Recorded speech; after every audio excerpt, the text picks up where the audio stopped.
আমি রাষ্ট্রপক্ষের গোষ্ঠীকে বলবো, রাষ্ট্রপক্ষের অনুরোধ করবো তাদেরকে রাষ্ট্রীয়ভাবে শাস্তির ব্যবস্থা করা হোক, তাদেরকে সেই মামলা গ্রেফতার দেখানো হোক।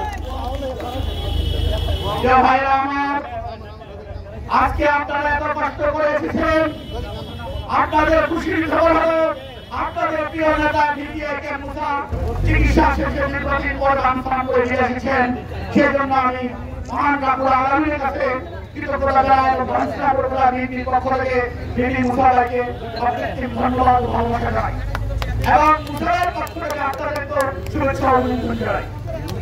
প্রিয় বন্ধুগণ, এখানে অনেক নেতৃবৃন্দ ছিল, যেহেতু সময় অভাব প্রচন্ড গরম, তাই অনেককে বক্তব্য দিতে দেওয়া যায় নাই।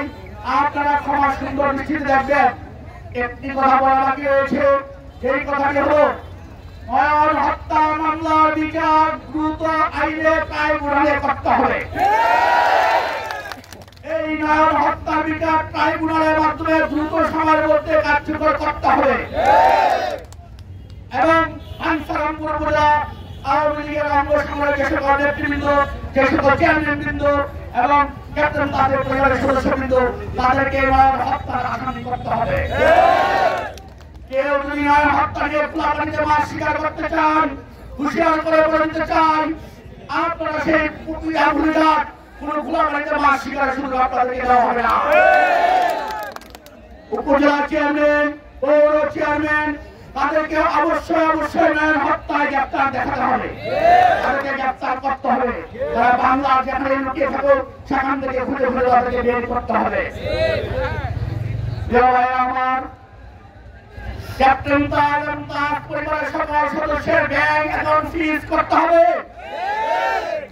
সৈনিক বিকাশের মাধ্যমে টাকা পাচার করেছে, তাকে টাকা পাচার মামলা গ্রেপ্তার দেখাতে হবে। ধন্যবাদ। আপনারা থাকেন, বক্তব্য চলছে, আপনাদেরকে অসংখ্য ধন্যবাদ।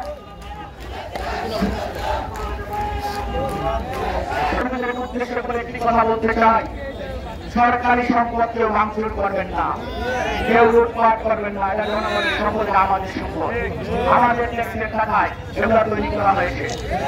আমি আশা করি আপনারা কেউ আইন হাতে তুলে নেবেন না। যদি আওয়ামী লীগের কাজে খুঁজে পান, সেই শীর্ষস্থানীয় দুর্নীতিবাদকে আপনারা ধরে টেনে তাদেরকে আইনের হাতে সুরক্ষা করুন, আপনারা সহযোগিতা করুন। পরিশেষে আজকের এই সমাবেশে কষ্ট করে আসার জন্য আমি আপনাদেরকে বিশেষভাবে আমার ব্যক্তিগত পক্ষ থেকে এবং আমার দলের পক্ষ থেকে বাঞ্ছারামপুর উপজেলা বিএনপি পৌর বিএনপি সকল অঙ্গ সংগঠনের পক্ষ থেকে আপনাদেরকে অভিনন্দন জানাই, কৃতজ্ঞতা জানাই। একটি কথা মনে রাখবেন, শেখ হাসিনা কি এমন অন্যায় করেছিল, তার ৩০০ এমপি সহ তার হাজার হাজার পুলিশ এবং উনি নিজে পালিয়ে গেছেন। এই পালিয়ে দলের কাউকে বাঞ্ছারামপুরের মাটিতে ঠাঁই দেওয়া হবে না, কার্যক্রম করতে দেওয়া হবে না। তাদেরকে যেখানে পাওয়া হবে সেখান থেকে ধরে আইনের হাতে সুরক্ষা করতে হবে। পরিশেষে আজকের এই সমাবেশে আমাকে সুযোগ দেওয়ার জন্য বক্তব্য রাখার আমি কৃতজ্ঞতা জানিয়ে আমার ব্যক্তিগত পক্ষ থেকে আবার আপনাদেরকে ধন্যবাদ জানিয়ে আমি আমার বক্তব্য এখানে শেষ করছি। আল্লাহ হাফেজ। বাংলাদেশ জিন্দাবাদ। বাংলাদেশ জাতীয়তাবাদী দল